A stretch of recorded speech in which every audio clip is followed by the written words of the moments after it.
di kita ipagpapansin. At sa piling mo langit, mahal na mahal kita, Panginoon. Mahal na mahal kita, Panginoon. Mahal na mahal kita, Panginoon. Kailan may di kita magpapabalik. Mahal kita, Panginoon. Habang buhay, pagpupurihan ka. Habang buhay, ibig ko sa'yo. Habang buhay, ibig ko sa'yo iaalay. Mahal na mahal kita, Panginoon. Mahal na mahal kita, Panginoon. Kailan may di kita ipagpapalik. Hanggat sa piling mo langit. Mahal na mahal kita, Panginoon. Mahal na mahal kita. Mahal na mahal kita, Panginoon. 5. Ah, 2 pa. Lahat po ng mga one, magsama po. Lahat po ng two ay magsama po. At lahat ng mga magsama po.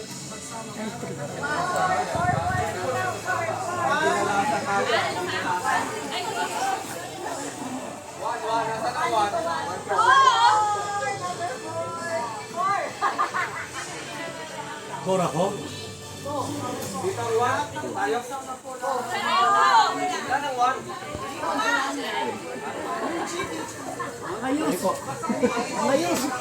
Mga use. Hindi youth ha? Use. Sarap na ng pwesto ko rito eh. Number 4.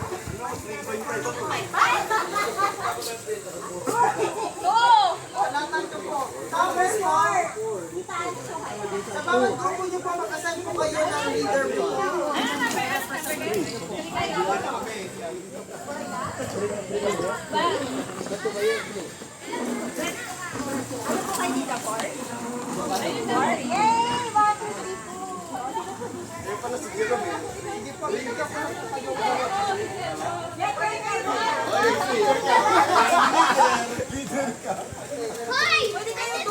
Anong price? Joke lang.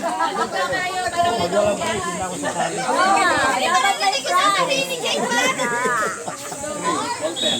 Ballpen po, ang ballpen po natin. Tatlo, edi dapat pala 3 lang. Ito ba? Ballpen? Apat. Ito lang ang pinahawak ko. Tatlong grupo na kasi. Pwede niyo po itanong sa mga kasama niyo po. Leader po yung mag-ano po. Tagalog dapat. Tagalog po siya, Tagalog. Okay, ito po. Una po, ang sabi po dito sa tanong, teka na, hanapin ko lang po. Okay po, ang una po, group activity and question po. Anong nagpapapagod sa iyo lately? Yun po yung una. Okay, sulat niyo po. Una po, anong Napagod ako maglaba. sa iyo lately? Ang mayas pa yung pang kabataan. Pwede po, sama kayo kasama. Trabaho, Tapos, pangalawa po natin, paano ka usually nagre-recharge? Pangalawa po yun. Wala na, tutulog. Ulit ko yung pangalawa, paano ka usually nagre-recharge? Tulog. Po, ang pangatlo naman po, kailan ka huling nagpahinga kasama ang Panginoon? Kanina lang. At ang Mamaya. Kanina, natulog ako. Sabay ganun. Ayan, so yung tatlo po na yan, pag-usapan nyo po, na kayong grupo po, yung leader nyo po ang mag-ano nyo po.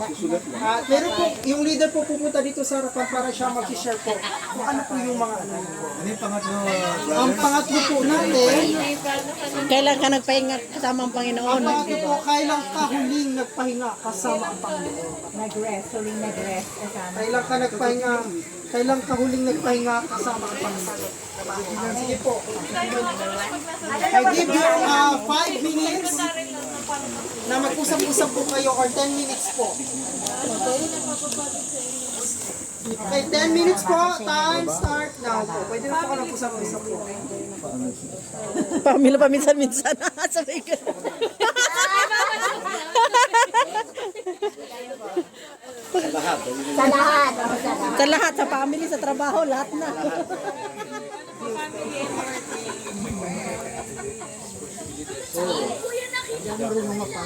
Hindi ako marunong mapagod. Unlimited ang energy ni Ate Glo. Care of titag daw, hindi daw po siya marunong. Ano ba na-stress? Ang blur. Anong papapagod? Mostly naman sa atin. Habang nasa mundo talaga tayo ng physical. Talaga tayong mga karanasan yan eh. Na dignity, sakit sa katawan, sickness, death. Habang nasa lupang katawan tayo. Kasi ito stress dahil sa kasalanan. Kaya napapagod tayo. Kaya isa din sa mga ano na yun, yung kailangan sabi nga nila sa Genesis, tayo magle-labor tayo sa mundong ito, no? Kasi yan ang ano eh, yan ang ano ng curse ng sumpa eh. Kaya nabanggit yun dahil yung trabaho. Kasi kailangan natin gumulong para mabuhay. No? Kasi sa paggulong naman sa mundong ito, grabe ng assurance, yung pangako ng Panginoon na hindi tayo iwanan. Yung katapatan niyo pag hindi niya natin.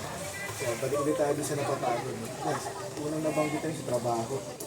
Kasi yun ang means para ano, gumulong sa mundong ito. No? Magle-labor ka talaga. Hanggang punin ka ng Panginoon.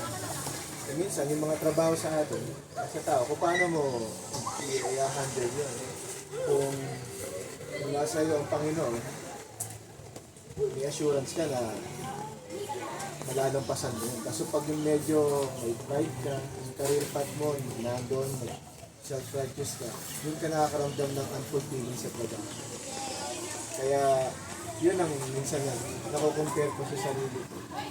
Parang bumapang siya, sabi ko self-righteous. Sabi ko gano'n dahil anak tayo ng Diyos na alam natin kung paano kumilos sa ganung paraan. Kasi pag masyadong nag-dwell ka dun sa pagiging career path, so parang yung gusto mong bakit hindi mo kasama sa kanila, madali kang mapagod. Ganon din sa mga studies din sa BL. Ako dati, kaya ako nabanggit yun kasi nung panahon nung nagka-college ako, hindi ako pala sinundo. Kaya nung nakagraduate ako sa school, masyado akong pride sa sarili ko, natapos ko ito, kaya ko. Tapos dito ako natuwa, nagtumulit ako ng ibang license appraiser, license consultant. Pas ako doon. Kaya medyo prideful ako. Kaso, kung nakuha mo ko rin, walang satisfaction. Kaya ngayon, yung pinaka-aim ko ngayon sa trabaho, hindi na yung elevate ng intelligence ng hindi yung mag-ano ng message ng Panginoon in my own way. Yan, kaya nabanggit ko yun, na-share ko yun. Yung sa mga nagtatrabaho na, sa mga ilaw ng tahanan, yun, pag-aalaga rin, kasi nakakapagod din talaga yun. Yung pag-prepare ng kasi si Mrs. kasi ano na, kaya kami nag-work. Minsan, pag yung nakikita ko sa kanya, pag yung weekend, kasi wala na kaming kasambahay eh. Pag ano yun, medyo pagod na rin kami na naglalaba. Although meron, pinaglalaba din naman namin sa ano, kasi paghahatid ng paglalaban, pati yung mga undies yan, kami naglalaba nun, yan. Kaya na-empathize namin yung pagod din ng mga nagtatrabaho sa bahay. Yung pagduduto, paglilinis ng bahay, no? Tapos kung meron ka pang mga kasambahay mo pa, hindi pa makalat. Eh parang mapupundi ka rin, no? Yeah. Isa pa doon, may nabanggit yung isang bagay natin sa pag-aalaga ng magulang. Ganun, meron din kasi kami yung mother-in-law ko, nakatira din sa amin. Although yung mother-in-law ko naman, ano siya, cool naman yun. Hindi naman yung na mapuna, no? Actually, kami nga nagpupuna kasi baka hindi siya alagain, kumbaga. Kaso, pinapanalangin ko lang na humaba pa ang buhay nila. Yun yung si Mama. Kasama nga, si Matt nga, kaya hindi rin napasama, dahil inalagaan niya yung dalawang senior. Kaya parang, siya, Matt, nandito si Lola mo. Kung dalawang senior ang babantayan ko kayo. Sabi ni Matt, chilo, malalakas pa naman sila Lola mo Ano lang yan. Pag may pinaabot lang sa'yo, yun lang Bayad ka muna. Tapos yung sa number 2 naman, paano ka nag-recharge mo? Personally, pag re-recharge ko, yung devotion mo. Pag galing mo ang trabaho, kasi nag-ano ko sa YouTube, yung mga sila Charles Stanley, sila Paul Washer, kaya nakakarinig ko siya. Kasi sa mundo nito, napakagulo talaga Yung naririnig ko sa trabaho na yung intensity, yung makamundong sekular na lingwahe, talagang madadala ka. Minsan nadadala nga ako pag sa phone, pagsagot lang sa Kaya sinasabi nga sa Romans, do not be conformed by this world, but be transformed by the renewal of your mind. That by testing, you may discern what is the will of God, which is good, acceptable, and perfect. Sinasabi rin dito, di ba nagsiselfo? Di ba nagchichismis? Di ba gala? Kailangan kasi ng talaga. In the usual norm mo na ginagawa sa opisina, kailangan mong mag-iba ng pace Kasi sa office, masyadong intense talaga yan, di ba? May turnaround time Example, ito dapat ma-deliver mo to within 3 days. Tantantinin ka, tapos pag walang na-request na ganyan, hahabulin mo, may hahabulin ng deadline. Tapos pagbalik mo naman, pagdating mo sa bahay, minsan madadala mo yung ganong ugali, no? Minsan, lahat ng mga makita mo, sisignalan mo, no? Pagod na ako. Leave me alone, mga ganon, di ba? Kaya, kailangan mo rin mag-refresh, no? Kaya, ang pinaka-the best na refresh, yung pag-dwell sa salita ng Panginoon. At isa rin doon, sa ganitong gala. Maganda nga sa atin, yung pagdadala natin dito, kasama yung fellowship, kasama yung Biblia, yung salita ng Panginoon. Di ba, nagsiselfone, kasi ano ko rin sa cellphone, kasi may hangganan yan kung ano yung pinapano mo sa cellphone. Diba? Baka pag nakita ko pang sa cellphone, mga nagbanggaan, baka ma-stress ka pa. Depende rin kung paano mo i-absorb, kung ano yung titignan mo, no? Kung saan ka nalilibang. Ako, nalilibang ako minsan dun sa mga laruan. Kasi ako, toy collector ako Yun ang ano ko pag may mga for sale na mga event, maganda itong laruan na to.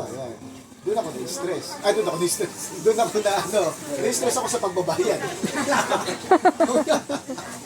At si Mrs. na-stress. Bumili ka na naman ng bagong laruan. Ayan. And lastly, kailan ka kasama ang ating Panginoon? In every day kasi, kailangan mo talaga ng kailangan ng quiet time sa Panginoon. Kaya sinabi ko, kainin ka ng mundo nito pag laging pag hindi mo tinatawag ang salita ng Panginoon, hindi ka nagbabasa. Ang the best nga ngayon, may technology na every time, minsan nga pag pupunta ako pagpapaso na ako ng dito, sa 89.9, although siya Adventist, kaso naman align naman sa Trinity, nakaka-refresh kesa yung pag-ano ka ng mga balita, papunta ka, hanggang may nakukuha ka pang mga points na, ganun pala yun. Ganun pala yung, kaya pala ginawa ni Peter to, kaya pala ginawa ni Jesus to. At ganyan sa pag-uwi mo, kailan may quiet time, pagbabasa ng Biblia, at yung paano mo siya iintindihin. Yung maganda nga ngayon, basta pag ginugol mo lang, may paliwanag mo diba? At minsan nasa ano ka na lang, upo ka na lang, makikinig ka lang, parang Sunday, may nagsisermon sa'yo. Kaya dapat, may point is, kasi sinasabi ko, kailangan talaga natin ng ang salita ng Diyos ay everyday. May mga nagsasabi na Jesus Christ is always a part of my life. I think parang gusto mo i-replace yun. Kasi dapat, ano siya eh, dapat 24 hours, part talaga. Bawat kilos natin, ano kasi pag sabing part, baka 10% lang, 20%, 30%, which is not, no? Kailangan 100%. Bawat kilos natin, bawat isipan natin, 24 hours. Dapat seriously sa ating buwis. Kaya, ayun po. Tuloy tayong tumulos ang banal na Espiritu sa atin. 24 hours, 24/7. Ang una, anong nagpapapagod sa inyo lately?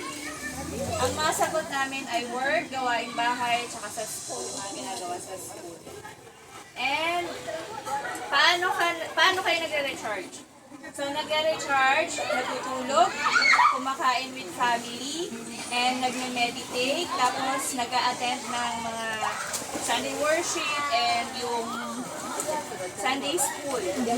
And yung one-on-one talk, yung nagwa-one-on-one talk kayo ng family nyo. Heart to heart. Heart-to-heart talk. Yes.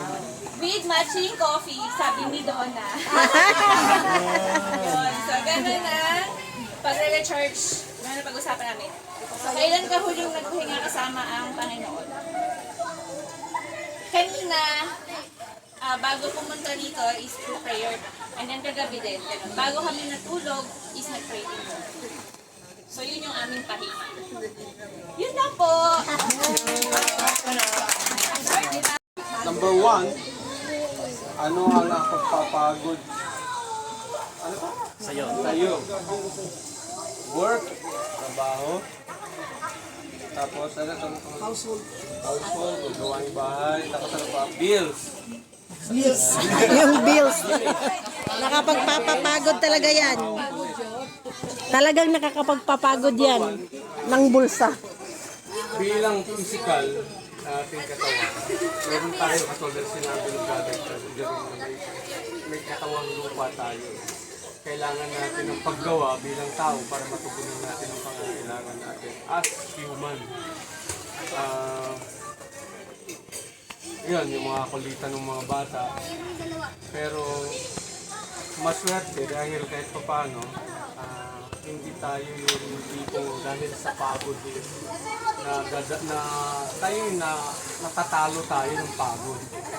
Sabihin nagpapagal tayo sa mundong ito dahil kailangan nating mairahos yung mga pangangailangan normally bilang tao, yung mga pangangailangan natin.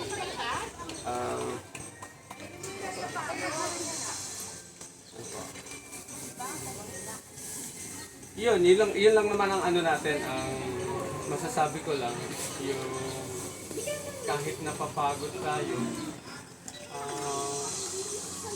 parang ano kumbaga hindi mabigat kasi nasa atin ng Panginoon. Alam natin balansehin yung mga ginagawa natin. Na kahit nasa kabila ng kapaguran natin, alam natin na mayroong nag-iisang Diyos na siyang nakatingin lagi sa atin. Pangalawa, number 2. Ito, kung paano usually nag-recharge. Una, ang mga sinabi na mga pag-usapan namin, tulog, kompleto sa tulog. Ayan, ito, kasama na itong gala, outing, family, yun nga, tapos ano pa, yung mga bata, cellphone. Maiinit ang mga kulo ng mga bata pagka yung inalisan sila ng gadget. Pero kasi ang ginagawa namin, pagka ganyan, hindi talaga kami pumapayag na yung the whole day silang gumagamit ng gadget. Kasi talaga kahit saan mo at sinasabi ng media tungkol niya, talagang masama ang epekto ng cellphone, ng mga electronic gadgets, lalo na sa mga bata. So hindi talaga continuous kami pumapayag na the whole day silang gumagamit ng gadget. Tapos, recharge. Recharge, yun, sa physical na katawan, kailangan natin ng tamang tulog, pahinga, relax ng pag-iisip, at recharge para sa spiritual. Napakaswerte natin. Kasi meron tayong, nasa samahan tayo ng mga sinasabing ng tamang turo sa Panginoon. So, pahingaan natin as spiritual is yung umaasa tayo na mayroon tayong Diyos na kinakapitan na pinagmumulan ng ating lakas na sa kabila ng pagpapagal natin, mayroon nakatingin sa atin at nag-iingat sa atin sa lahat ng oras. Ano man yung ginagawa natin, minsan, kasi yung ibang tao minsan makikita mo, wala kasi sa Kristiyano sinasabi na overstress na umaabot na sa depression at papakamatay. Ang recharge kasi natin, ano ba yun? Saan tayo nag-recharge? Sa Diyos lang. Sa Panginoon lang tayo nag-recharge. Sa Kanya natin inaasa yung buhay natin. Buhay pa ba tayo bukas? Sa susunod na araw, pwede pa tayo magtalaga ng... Pero hindi gagawin ko yung susunod. Hindi kasi sinasabi natin. Kung pagkakaloob na ito sa buhay, ito magagawa natin. Kung baga, sa Kanya na tayo umaasa. Which is napakaganda kasi lahat ng mga alalahanin, lahat ng pagod natin, siya yung pinagkukunan natin ng lakas. Amen tayo dyan. Amen. Pangatlo,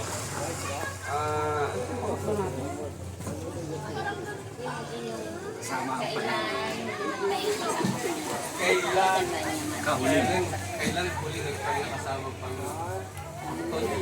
Lagi kasi para sa akin lahat ng pagod ko, hindi ko na iniintindi.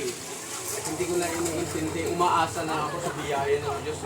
Lahat ng mga bagay, ano man yung mga problema na dumarating, alam ko may Diyos ako na siyang nagtutuwid sa akin. Kasi sabi nga niya, tayo ang kumakatha ng ating hakbang, pero Diyos ang nagtutuwid ng ating landas. So, huwag tayong, kumbaga, lagi tayong, huwag tayong yung gawin yung sarili natin. Kailangan, before tayo gumawa, humihingi tayo ng panalangin sa Diyos. Unahin natin lagi ang para sa atin. Yan lang yan. Thank you. Ayan. So, group 4 po. Ayan, binubuo po kami ng pinakabata sa Tita Dory Friend. Boom! Tita Dory Glory to Jonyara.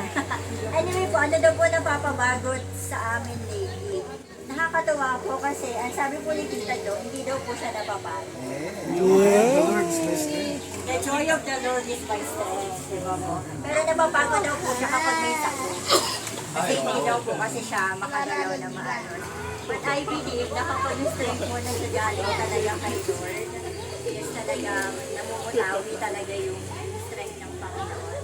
Pero ang pinakamahalaga yun is yung, like to share, dependence on God is power. So we live not to depend on ourselves. We live here to depend to Him. Tapos, trabaho po, tapos family and work, tsaka po yung mga gawaing bahay.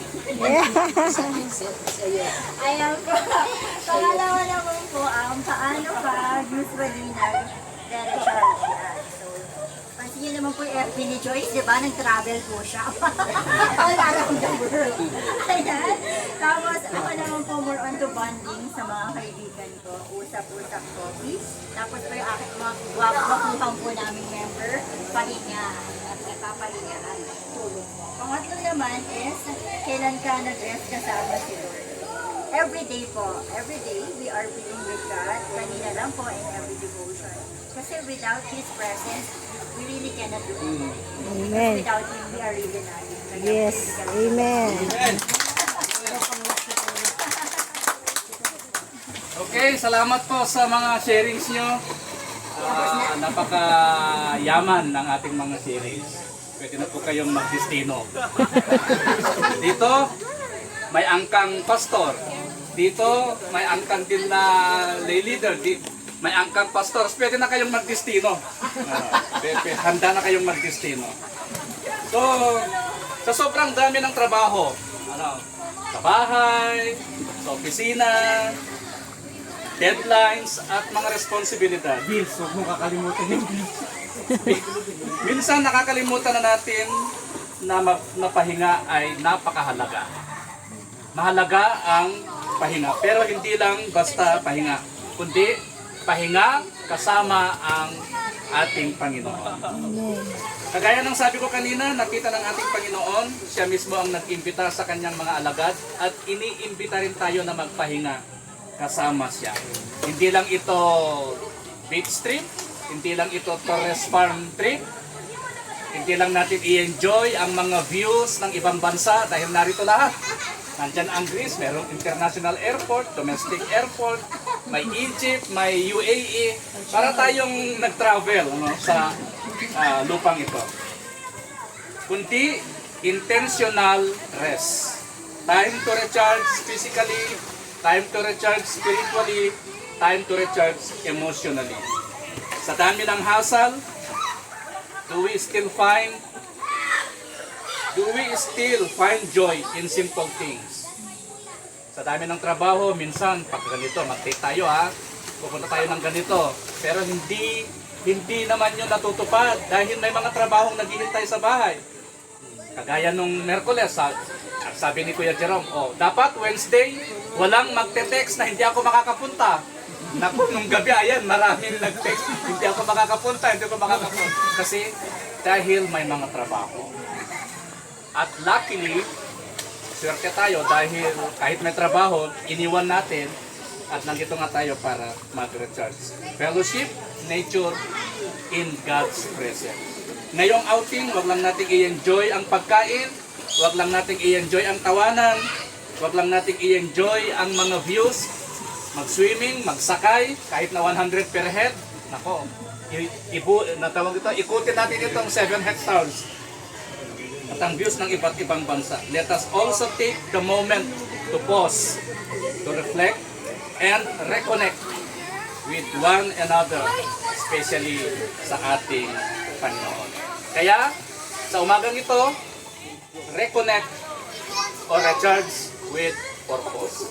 Alam ko, napagod tayo, pero dahil sa invitation ng ating Panginoon, come with me and take a rest, kasama nyo ako. Kaya, the whole day kasama natin siya mula kanina hanggang sa pag-uwi natin. Kaya salamat sa mensahe at salamat din sa mga sharings nyo.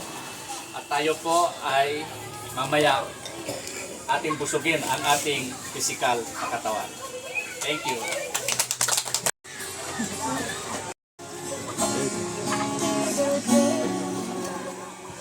Give thanks with a grateful heart. Give thanks to the Holy One. Give thanks because He's given Jesus Christ, His Son. Give thanks with a grateful heart. Give thanks to the Holy One. Give thanks because He's given Jesus Christ, His Son. And now let the weak say, I am strong. Let the poor say, I am rich, because of what the Lord has done for us. And now let the weak say, I am strong.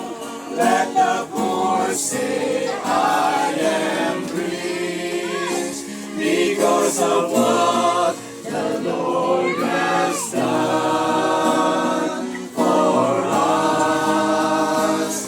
Give thanks. Yes, Lord, nagpapasalamat kami sa araw na ito dahil binigyan mo kami ng pagkakataon upang mag-recharge kasama ka namin, Panginoon. Dahil nakita mo ang aming mga pagod sa aming mga trabaho, maging sa opisina, maging sa mga gawaing bahay, maging, Panginoon, sa mga anak na ipinagkaloob niyo sa amin. Salamat, Panginoon, dahil hindi mo nakita at hindi mo sinasabing magpatuloy kami, kundi inimbitahan mo kami upang magkaroon ng pahinga. Dahil napakahalaga, Panginoon, ang pahinga sa aming katawang lupa. Salamat sa fellowship na ito.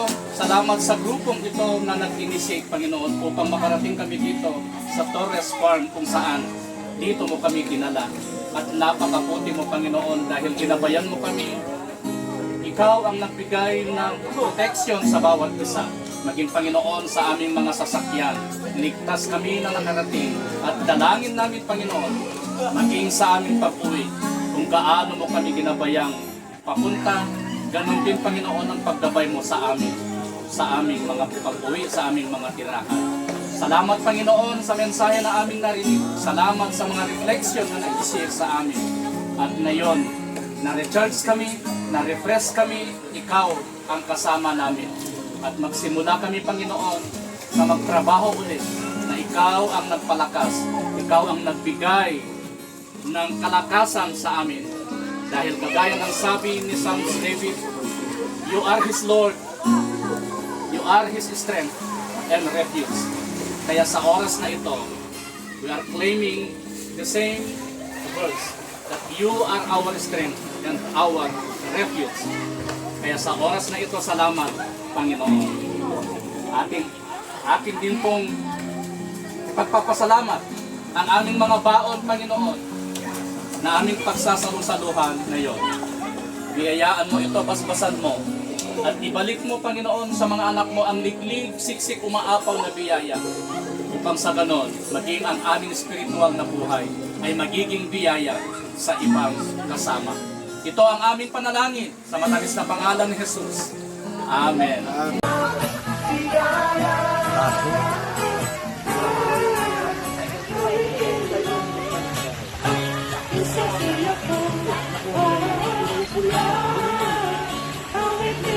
Wow.